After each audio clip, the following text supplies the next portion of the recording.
কিছুদিন ঠান্ডা কিছুদিন গরম এইভাবেই চলছিল। তারপরে হঠাৎ করতে প্রচণ্ড গরম পড়ে গেছে, তাই মর্নিং স্কুল শুরু করেছে।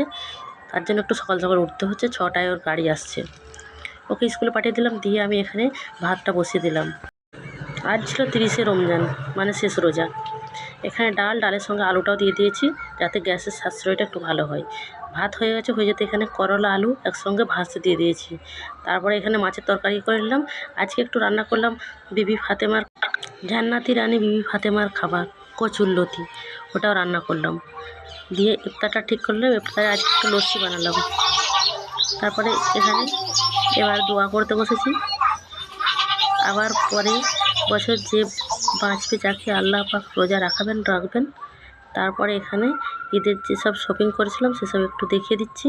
যদি ফুল ভিডিও দেখতে চান তাহলে আমার ইউটিউব চ্যানেলে যেয়ে দেখে আসতে পারেন। আল্লাহ হাফেজ, ভালো থাকবেন।